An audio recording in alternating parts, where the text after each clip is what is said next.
Good morning, dear students. Today we will begin with the revision classes, and first we will revise chapter 1. As you all know that the syllabus for your online test is chapter 1, 2 and 3. Okay. Now some of the important points of this chapter are: reproduction enables a species to live generation after generation, and it can be broadly classified into asexual and sexual reproduction. Asexual reproduction does not involve the formation or fusion of gamete, and it is common in organisms that have a relatively simple organization such as fungi, algae and some invertebrate animals. The offspring formed by asexual reproduction are identical and are referred to as clones. Now, spore formation is the most common method of asexual reproduction in fungi and algae, and gamule formation in sponges is also the means of asexual reproduction. Plants are unique because the parts other than seeds, that is stem, root, leaves, are capable of regenerating into a whole new plant, and this type of reproduction is called vegetative reproduction, which may occur naturally or can be induced artificially. Okay. Sexual reproduction involves meiosis and fusion of gametes, and all organisms undergo three important phases in life. These are juvenile or vegetative phase, reproductive phase and aging leading to death. Now, events of sexual reproduction can be categorized into pre-fertilization events, which include gametogenesis and gamete transfer, fertilization, that is fusion of gametes, and post-fertilization events that involves multiplication of zygote and embryogenesis. Gametes are haploid in nature and are produced as a result of meiotic division.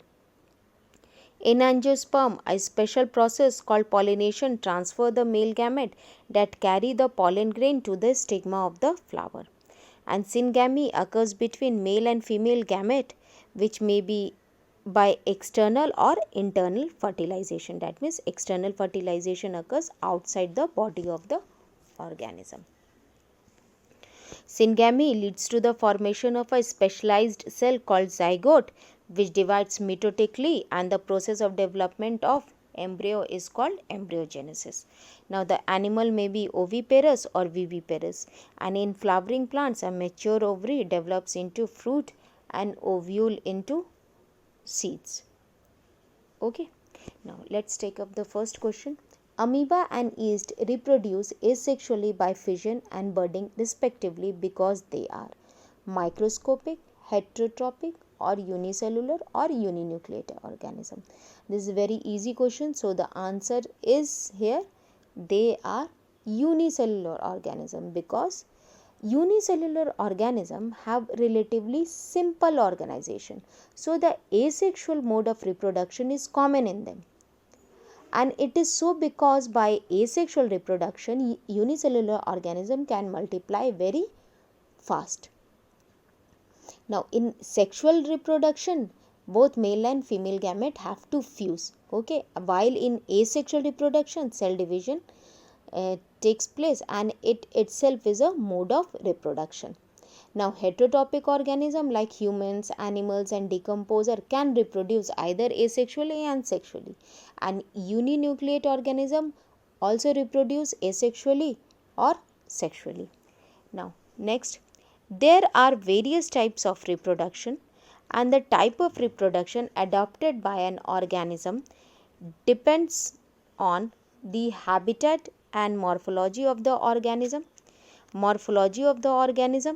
then morphology and physiology of the organism, and the organism habitat, physiology and genetic makeup. See, there is a large diversity in the biological world, and each organism have evolved its own mechanism to multiply and produce offspring. So the type of the reproduction adopted by an organism depends on the organism's habitat, its internal physiology and several other factors. So the answer will be D, that is organism habitat, physiology and genetic makeup. Now next, Offspring formed by sexual reproduction exhibit more variation than other formed by asexual reproduction because sexual reproduction is a lengthy process. Gametes of parents have qualitatively different genetic makeup, and genetic material comes from parents of two different species, and then greater amount of DNA is involved in sexual reproduction. See, in asexual reproduction, the offspring that are produced are not only identical to the parents, but they are exact copies of their parent. So in this case, the genetic variation is not created. Now, while in sexual reproduction, genetic variation is created and inherited. In sexual reproduction, two parents having different genetic composition participate in the reproductive process and also involve the fusion of male and female gamete, which give rise to new individual having genetic composition of both. So here the answer is B. Okay, that is gamete of parents have qualitatively different genetic composition. Now, meiosis does not occur in asexually reproducing diploid individual, sexually reproducing haploid individual, and sexually reproducing diploid individual, and then all of these. Now, meiosis does not occur in asexually reproducing individual. There is only mitotic cell division and multiplication occurs rapidly, and on the other hand, sexual reproduction involves both meiosis and mitosis.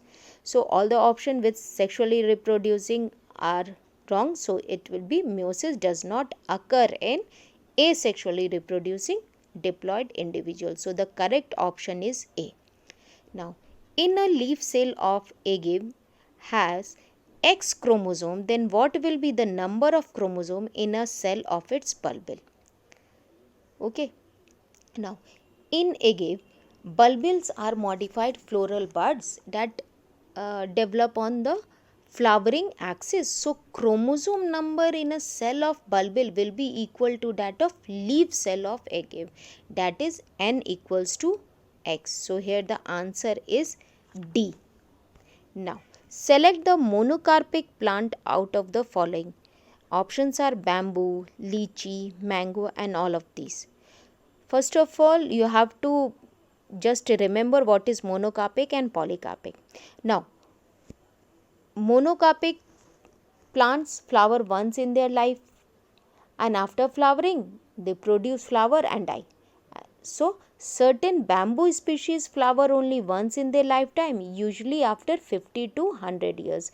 So, they produce large number of fruits and then die. Okay. Now, here lychee and mango are the example of polycarpic. So, the answer is A, that is bamboo. Now, development of new individual from female gamete without fertilization is termed as, it is very easy question, it is termed as parthenogenesis, that is D, because we know parthenogenesis refers to development of an egg into an complete individual without fertilization. Okay. Now, next, in flowering plants, both male and female gametes are non-motile, and the method to bring them together for fertilization. Now, here the method is being asked. Please don't tick A or B because they are the agents. See, the transfer of the pollen grains from the anther to the stigma is called pollination. So, this is the method, and pollen grains are immobile, so they cannot reach the stigma by themselves. So, an external agent is required for this, and it can be wind, water, animal, gravity, or any growth contact.